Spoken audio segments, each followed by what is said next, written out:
begini Mbak, Mas, saya kipas pengen anginmu matiin, Mbak. Kipasnya terlalu, Mbak. live nih. Oh iya ini keluar dulu. Apa namanya? Begini Miss, saya kan tanggal 13 ini ikut bisnis di Facebook. Kan cuman dimainin tadinya itu ya dapat hampir 1 juta. Terus habis itu kan katanya komisinya 20%. Terus tadi kan saya sudah kirimin ke Mbak Admin itu semua bukti-buktinya, Miss. Terus apa namanya? Kalau saya misalnya speak up ini terus dimasukin ke Pak Uya Kuya gitu, biar uang saya bisa kembali gitu. Misalnya penjahatnya itu masih pada online semua. Sampai manajernya juga pernah video call sama saya. Terus mau Kira-kira ngapain sama Mas Uya Kuya? Ya maksudnya pengen biar Pak Uya Kuya yang nelpon penjahatnya itu biar uangnya dikembalikan gitu. Enggak kayak gitu konsepnya, Mbak. Kamu di mana sih sekarang posisinya? Di Banyuwangi. Oke. Dulu Jenengan kan tahu video saya dari mana? Konten saya tahu dari mana? saya dari dulu Miss, dulu kan saya di Hong Kong. Oke, Terus kamu modal berapa? sekarang di Indonesia. Kamu modal berapa? Modal udah totalnya itu 22 juta. Cuman katanya kan nanti dapatnya itu 280.000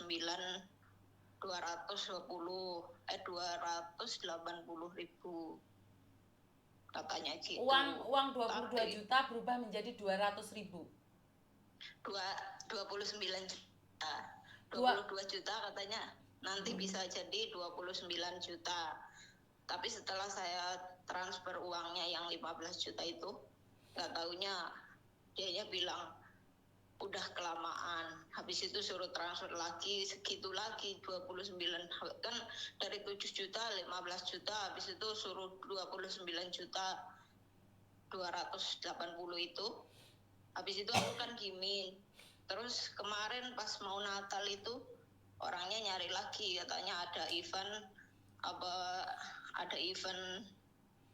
apa sih?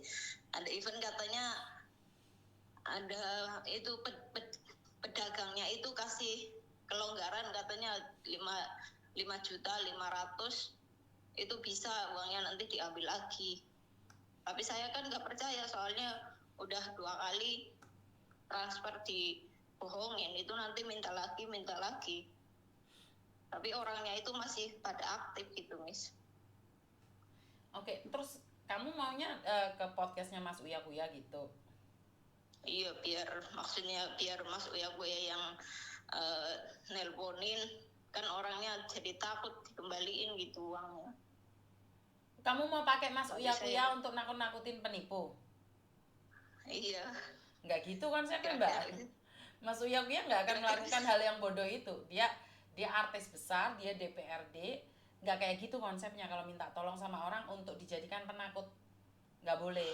Nah, terus gimana Miss ini kalau misalnya Ya lucu minta aja, Mbak. tolong? Gini loh, kamu kalau lihat kontennya Miss Yuni dari lama kan Miss Yuni udah bilang jangan bisnis Iya, telek-telekan.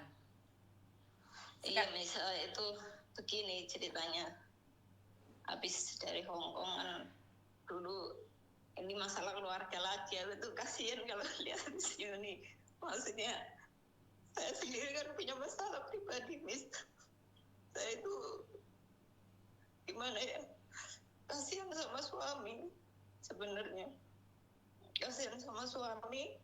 Saya pengen saya cari kerjaan yang sekiranya bisa bantu suami. Nggak taunya saya terjerumus ini. Ceritanya kan keluarga itu cuma manfaatin suami aja. Dulu saya di Hong Kong kan suami saya sakit loh, Miss.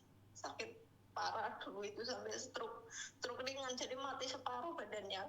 Habis itu saya kan bayar orang tadinya, terus orangnya itu banyak alasan lah, saya akhirnya nggak jadi. Terus habis itu suami saya alhamdulillah baikan lagi, tapi kan namanya orang sakit-sakitan saya punya anak kecil, jadi kan apa sih, nggak ada yang ngurus, jadi saya kayak depresi sendiri gitu di Hong Kong itu, makanya saya pilih pulang. Ya, jadi Miss Winnie nggak bisa bantu. Iya lucu Mas, Mbak. Kalau ke Mas Uya Kuya, kamu minta uangnya kembali itu sesuatu yang tidak mungkin. Kamu nyuruh Mas Uya Kuya sebagai penakut untuk penipu nggak bisa juga. Kan karena itulah Mas Uya Kuya selalu memberikan edukasi jangan percaya bisnis-bisnisan. Apalagi bisnis telek. Iya, Kan iya misalnya yang makanya gini loh, Mas Uya Kuya itu memberikan edukasinya lah. Kalau kalian percaya ya itu urusan kalian, kalau kalian nggak percaya juga urusan kalian. Kan Miss Yuni selalu bilang nih, yang ketipu uangmu. Kamu nggak percaya dengan apa yang kami sampaikan itu nggak apa-apa, tapi yang menyesal itu kamu, karena uangnya nggak akan kembali Mbak. Emangnya kalau Mas Uya Kuya buat podcast sama kamu itu uangnya kembali? Enggak loh, enggak, uangnya nggak akan kembali. Karena itu penipuan itu ada di mana-mana. Apalagi mau mendekati tahun baru, cara-cara penipu itu sangat pintar sekali loh ya. Mereka itu mau tahun baruan. Iya, Miss. Kenapa sih saya selalu bilang yang namanya bisnis itu bisnis sendiri, apalagi kamu ada di Indonesia. Ya wis, duitmu hilang sayang.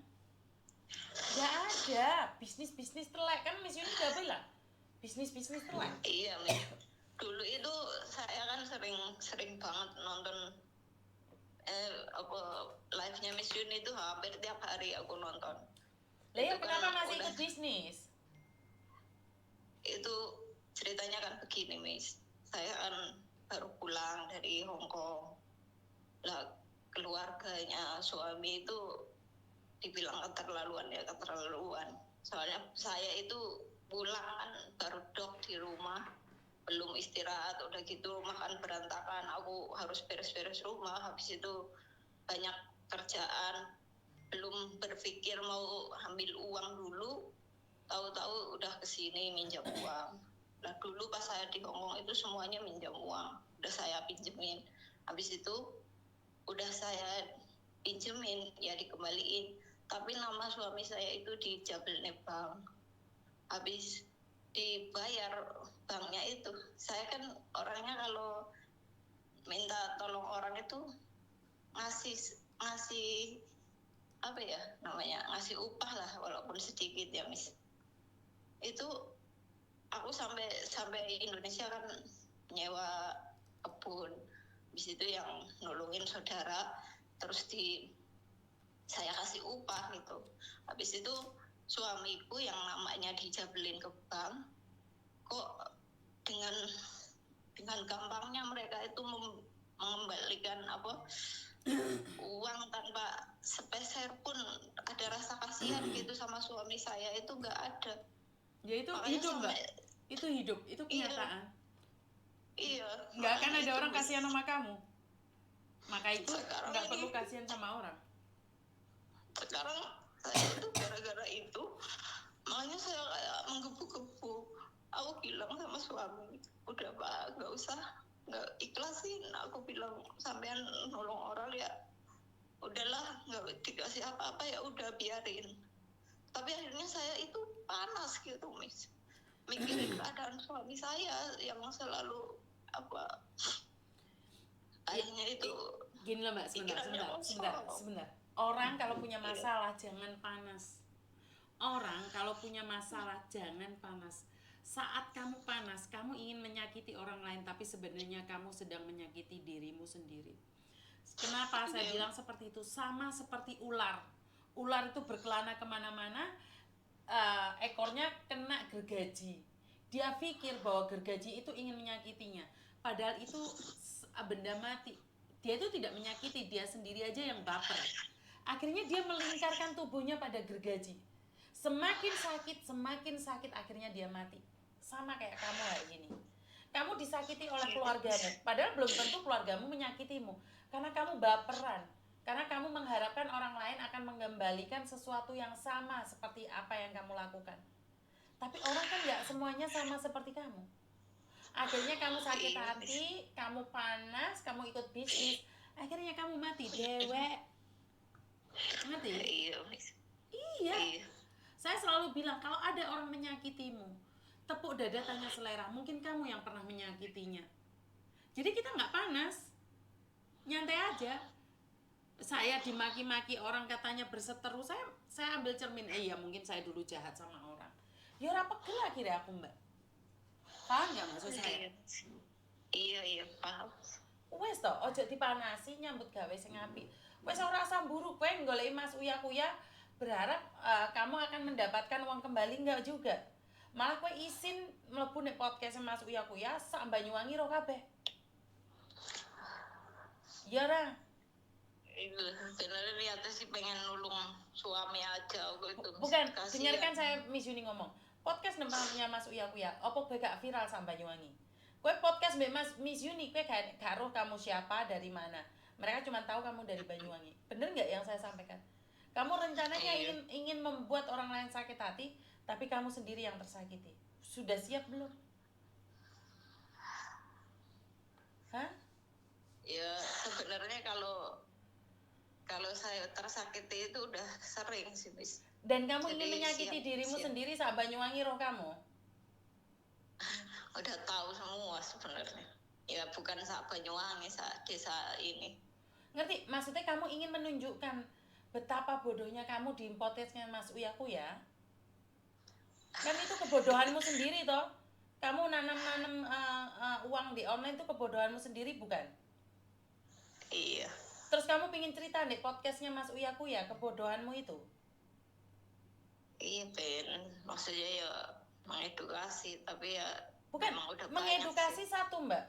Tujuanmu mengedukasi, tapi kamu siap mukamu terpampang di podcastnya Mas Uya-Kuya?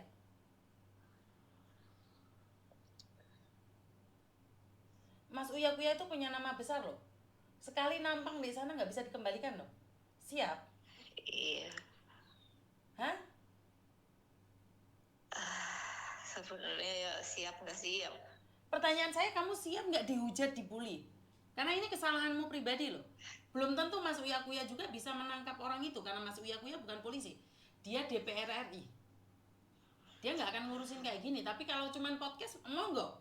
Tapi kalau kamu dibully habis-habisan, ingin terkenal dengan jalur seperti ini, monggo. Yang penting saya sudah ngasih tahu konsekuensinya loh ya. Dia cuman kalau gimana sih? Kalau cuman edukasi, ya kalau cuman edukasi di tempat Miss Yuni nggak apa-apa.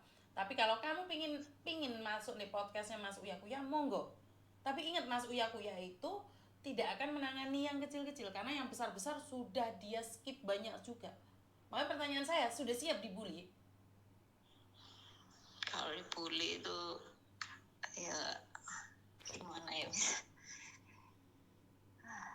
Ya sudah lah, Miss, saya berusaha ikhlasin lagi aja loh.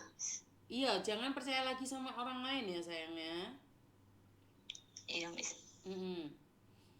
Ya wes, makasih. Assalamualaikum. Waalaikumsalam. Teman-teman, saya beda dengan orang lain yang membiarkan kalian terjerumus, kecuali kalian yang ingin masuk ke lubang kalian sendiri. Karena masalah penipuan ini sudah banyak sekali terjadi. Banyak sekali terjadi, dan Mas Uya-Kuya selalu memberikan edukasi. Begitu juga dengan saya selalu memberikan edukasi. Walaupun saya ditentang oleh banyak orang. Lihat aja deh konten-konten kreator yang lainnya.